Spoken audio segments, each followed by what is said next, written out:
በቀን እየተቀበረ በሳምንት እሑድ ይሄን ያህል ሰው እየቀበርን ስለ አሰራር ስርዓት አጀንዳ ሆኖ ዛሬ አሳዛኝ ነው በጣም። የጤና መድ የቋሚ ኮሚቴ አመራሮች ሹመት ለሴሪሞኒ ማለት ነው። ሴሪሞኒ ነው ዛሬ ወገባችንን መቁረጥ ያለበት። አለመተማመናችን እንደ ህዝብ አይደለም ከራሳችን ጋር ሁሉ ያካካደን።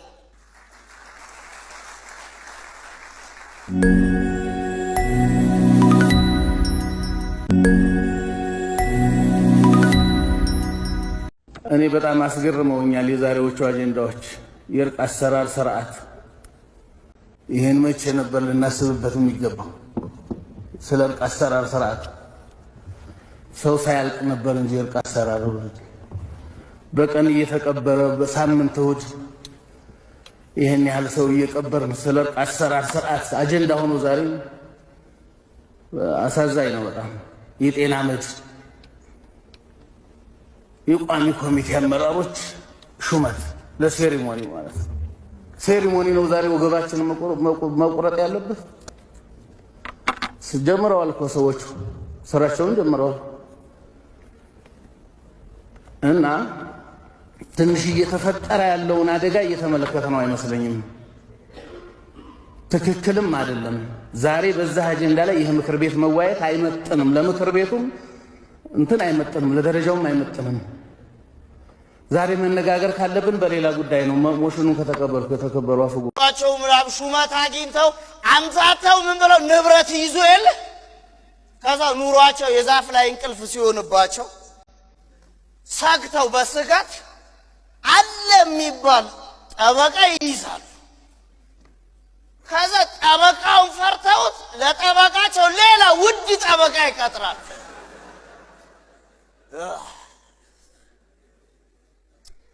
አለመተማመናችን እንደ ህዝብ አይደለም ከራሳችን ጋር ሁሉ ያካካደን። በሀበሻ ምድር ሁለት ሰው በቀለ ጠላት የሚያሳፍር፣ ሁለት ወንድማማች አንዱ ተወለጋ አንዱ ተጎጃም በልባቸው ያለች ሰንደቅ ዓላማቸው ወደው የሚሞቱት ለኢትዮጵያ ብቻ ነው። ያ አብዲሳ አጋ ያ በላይ ዘለቀ እንዲያ የተዋጉ ለአንድ ሀገር ነበረ። አብዲሳ አጋ ጠላት ሲረታ ተኩሶ ማይስት የሚመታ ነው። ባለሙ ቦታ ከምድር ሲሉት ደሞ ከሰማይ ጠላትን ጣለው አርጎት እንዳይ ሻለቃ ነበር ደግሞም ኮሎኔል። ቢሸለም ሲያንሰው እሱን ማን ቢያክል በኢትዮጵያ ካሉት ስጋውን ቆርሶ ለጅብ ይሰጣል። ከናቱ ውጪ መጠሪያ የለው አውቅም ክልል። ከሀገር ቢወጣ በባህር ማዶ ሰንደቅ ዓላማው አረንጓዴና ቢጫ ቀዩ ነው ስሙ መጠሪያው። ቀስቅሱትና ከመቃብሩ አሁን ጠይቁት በላይ ወንድም ባመነው ጠላት አሞታል በሉት። ያንን የሰው ልክ በላይ ዘለቀን እንዲሁ ጥሩት። አብዲሳ አጋ ወንድም ዓለምህ አሞታል በሉት። የአንድ እናት ልጆች ትላንትና ላይ ያንተን ለኔ ያርገው አንተ አትጎዳ መባባል ነበር በእውነት መልሳቸው። ተማርኩኝ እያለ ቀለም የጨበጠ ሀገሩን ተወና ክልሉን አጠረ። እውነት ለሀገር መሞትን ካልተማረው በላይ ከዛ አብዲሳ አጋ ምነው በተማረ።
የተባለውን እኔ አሁን እዛ የነበርኩ አይመስልም በእናትህ። In April 2009 Arizona State University ፕሬዚደንት ነው ሚካኤል ክሮ ይባላል። ይህን የክብር ዶክትሬት ለባራክ ኦባማ አይሰጠውም ብሎ ከለከለ። ባራክ ኦባማ አሉ አይደል?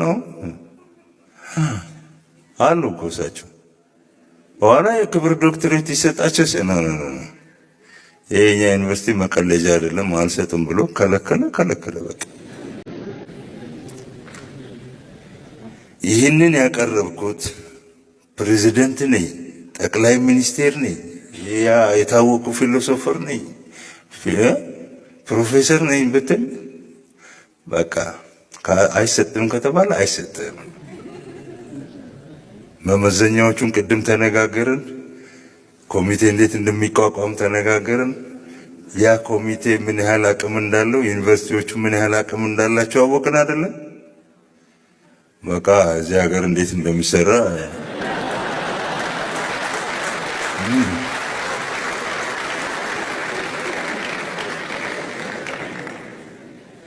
ይህ ማዕረግ የተሰጠ ማዕረግ አገር ያጨበጨበለት ማዕረግ ይገሰሳል፣ ይነሳል፣ ይከለሳል?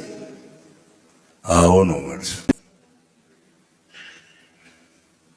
የሰጡህን የክብር ዶክትሬት እንደተከበርክ ማትቆይ ከሆነ የምትቀል ከሆነ በጊዜ ሂደት ያነሱልሃል። እዛ ነዋ እዛ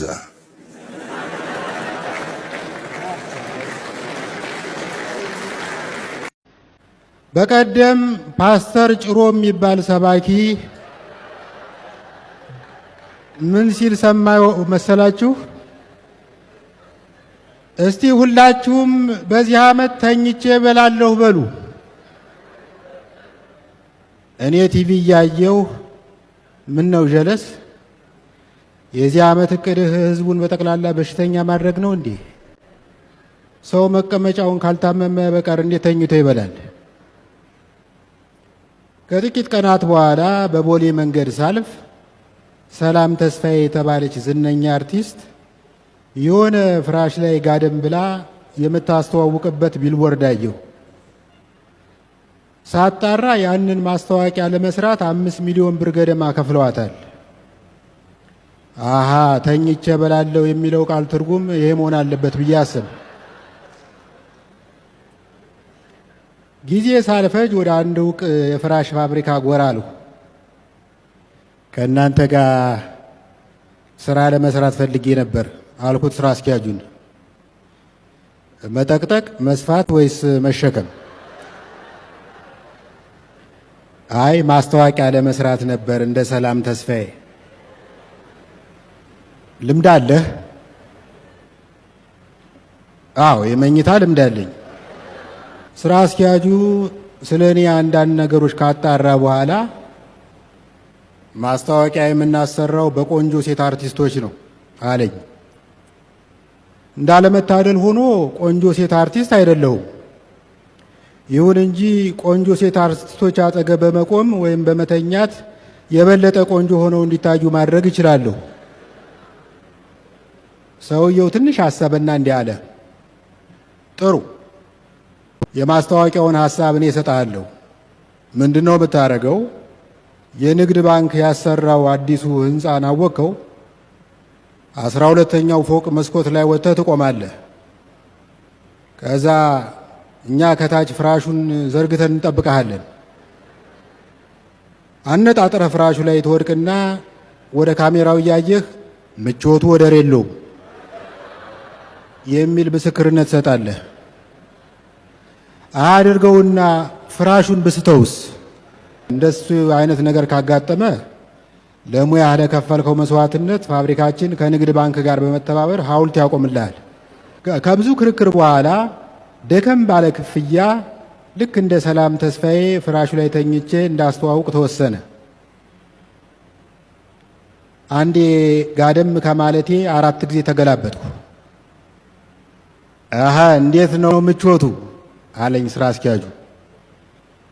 እውነት ተናገር ካላችሁኝ እስከዚህም ነው። ሰውየው በጣም ተናደደ። ድሮስ እንደ እንቁላል ጭድ ላይ እየተኛህ አድገህ እንዴት የኛ ፎም ፍራሽ ሊመች ይችላል? ጥፋ ከዚህ የህጋዊ ድሃ ልጅ።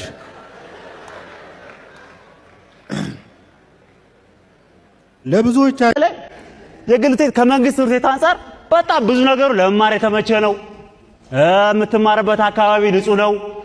አስተማሪዎቹ ምሳህን አይበሉብም። ብዙ ሰው የግል ትምህርት ቤት ሲባል አንድ ነገር ወደ አይምሮ ይመጣል።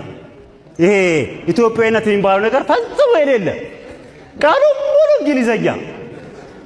የግል ትምህርት ቤት የሚማሩ ተማሪዎችም ስለ ኢትዮጵያ ፈጽመው የማያውቁ ጭራሽ ስለ ኢትዮጵያዊነት ግድ የሌላቸው ይመስለው ብዙ ሰው አለ።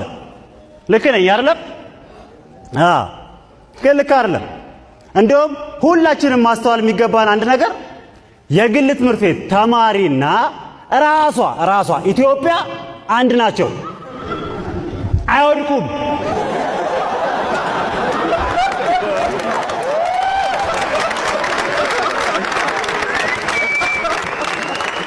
ማለት ቢወድቁ እንኳን ያንን ጊዜ የሚያሳልፋቸው የሆነ ኃይል አለ። አሁን የግል ትምህርት ቤት መውደቅ አይቻልም።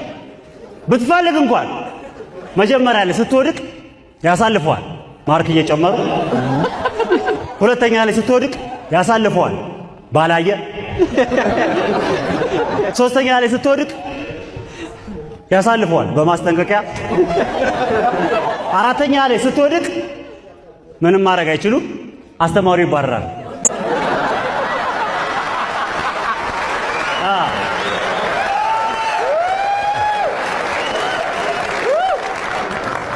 ደንበኛ ንጉስ ነው። ሂሩታችን እኔም ብዙ መምህሮቼና ባሬ ነው እዚህ የደረስኩት።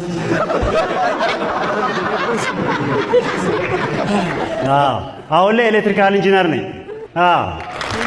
አመሰግናለሁ። ይህ ማለት እዚህ መድረክ ላይ መቆሜ የሚያሳየው የተማረን ሰዎች ምን ያህል እየቀለደ እንደሆነ ነው።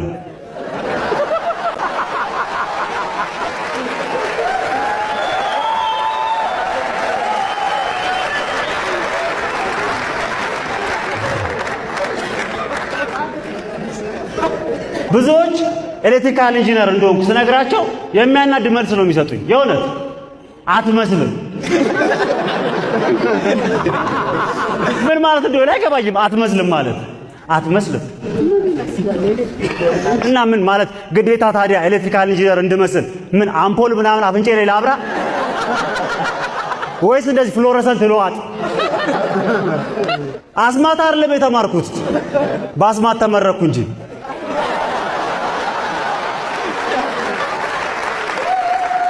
ኤሌክትሪካል ኢንጂነር ነኝ። ማንም ምንም ቢል አያገባኝም። አትመኑኝ። ኤሌክትሪካል ኢንጂነር ነኝ። ያውም ሀገሬ 5 ዓመት ለፍታ ተደራራቢ አልጋ ላይ አስተኝታ ቁርስ ምሳ እራት አብልታ ሺህ ብሮች አውጥታ ያስመረቀችኝ ኤሌክትሪካል ኢንጂነር አለኝ። ማንም ምንም ቢል አያገባኝም።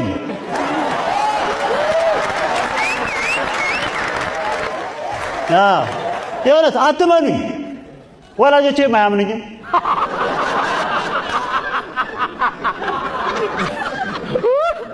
እናቴም አባቴም እኔ ኤሌክትሪካል ኢንጂነር እንደሆንኩ አያምኑ።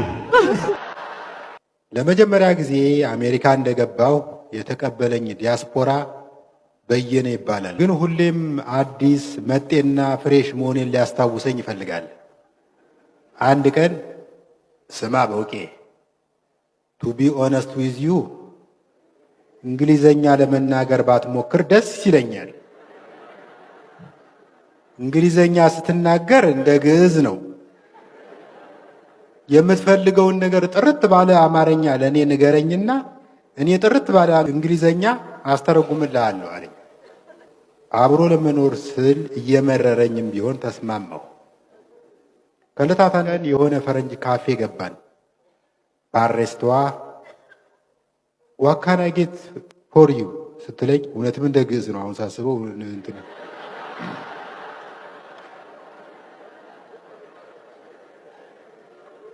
ዋት ካን አይ ጌት ዩ ስትለኝ በየነ ወደ እኔ ዞሮ ምን ትፈልጋለህ እያለች ነው።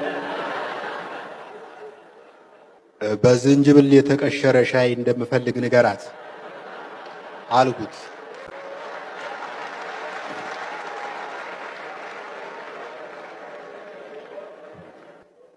በየነ ወዲያው ወደ ባሬስቷ ዞሮ ካን ዊ ጌት ዋን የዝንጅብል ሻይ ነው ያልከኝ አይደል? አዎ አልኩት። እኔ የምልህ ለምን ሌላ የረባ ነገር አታዝ? ተጓዥ ልቤ ሄደ ሀገሩን ርቆ ሀገሩን ርቆ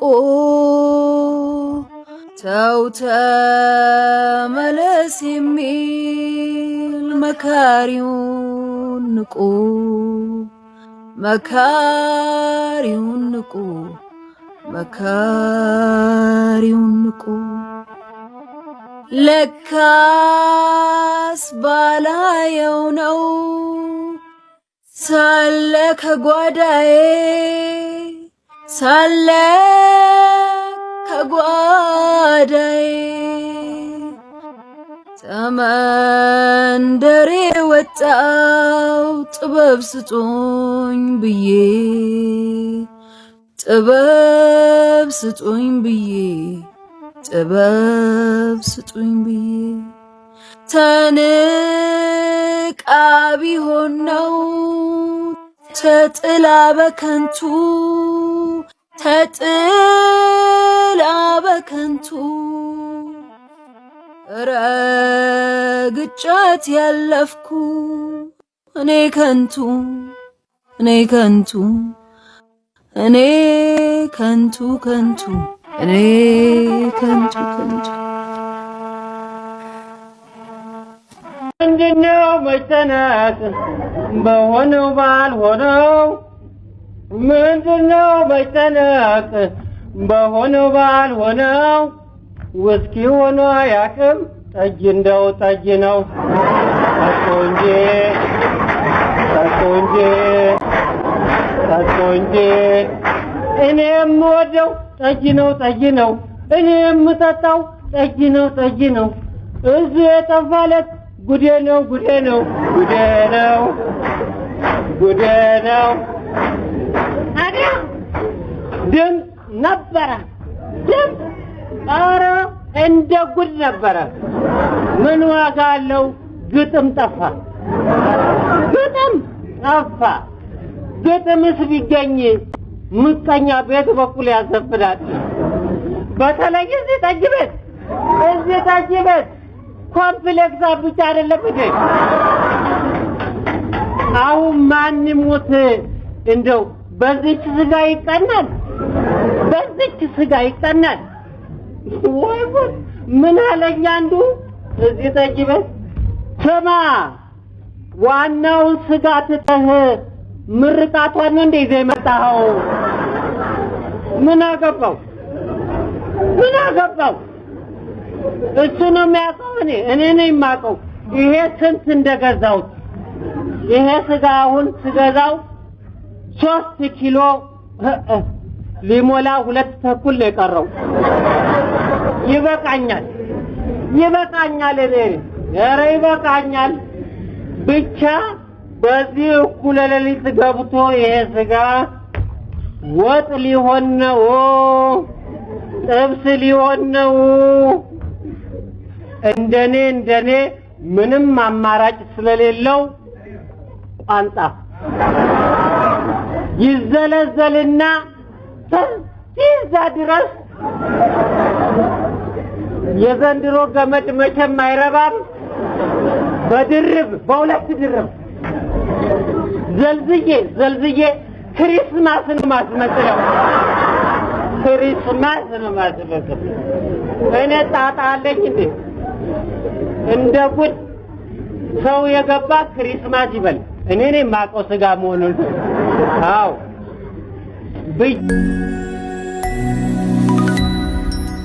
ነው።